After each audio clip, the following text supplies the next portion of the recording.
सब लेकिन देखें ना, ये कन्फ्यूजन असल में ये है कि प्रेसिडेंट के पास इख्तियार है या इलेक्शन कमीशन के पास है। आइन कह रहा है प्रेसिडेंट के पास है, एक्ट जो पास करवाया वो इलेक्शन कमीशन को एम्पावर कर रहा है, और आइनी तरमीम की बात हो रही है कि अगर आपने आइन को अमेंड करना है उसमें तरमीम चाहिए, 2/3 अक्सरियत चाहिए, वो तो असम्बली इस वक्त मौजूद ही नहीं है। तो इसमें कन्फ्यूजन जो आवाम की है वो कैसे दूर हो सकती है? फिर देखिए जी, इलेक्शन कमीशन एक हतमी फैसला है कि उसी के पास इख्तियार है।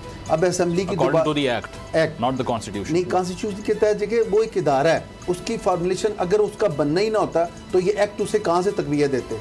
अब जब वो बना है, वो कायम हुआ है, तो वो एम्पावर हुआ है ना, तो मतलब एलिजिबल टू गेट। लेकिन जो बात है कि 48(5) आर्टिकल आइन का वो कहता है जी सदर तारीख देंगे जब असेंबली तहलील होगी। अब उसका क्या करें?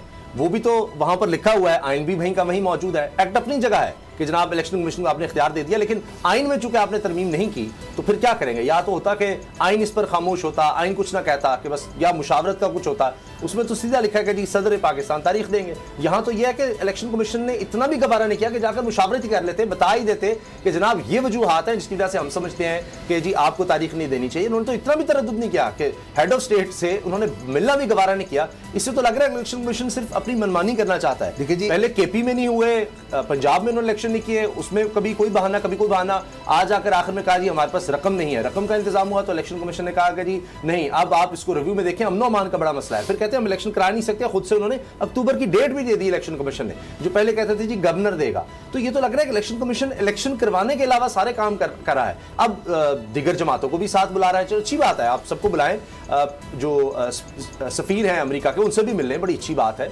लेकिन जो आपका काम है इलेक्शन का, कोई डेट तो दे दें, कुछ तो बता दें। ये तो अभी तक कोई बता भी नहीं रहे, अंदाजा भी नहीं बता रहे कि जी हम कब तक इलेक्शन करवा सकें। देखिए, ये मेरा ख्याल है कि ये सारी चीज़ें आपने एम्पावर की हैं इलेक्शन कमीशन को।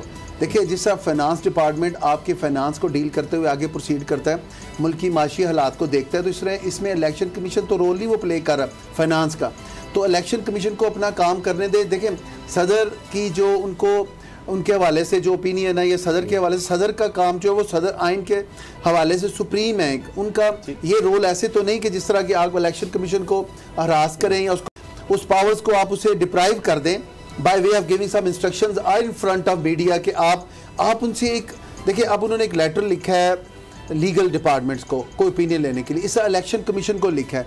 इलेक्शन कमीशन एम्पावर है, और वो इलेक्शन कमीशन जो डेट देगा, मैं समझता हूँ उसके हवाले से वही एम्पावर है और वही कर सकता है। मैं इस हवाले से मुतफिक नहीं आइन के हवाले से। अब एक्ट के हवाले से देखें कि इलेक्शन कमीशन को जो एम्पावर किया गया है वो जिस मकसद के लिए वो डेट देना, उनको आफ्टर ऑब्जर्विंग, और जो लीगल सेटअप है, फॉर्मेलिटीज है, उसमें डीजी ला है, उसमें उसका एनालिसिस टीम है।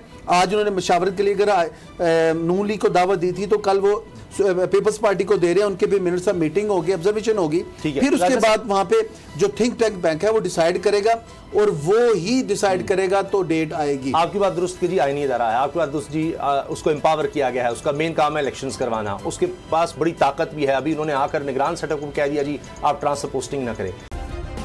सब्सक्राइब करें और बेल दबाएं ताकि कोई खबर रह न जाए।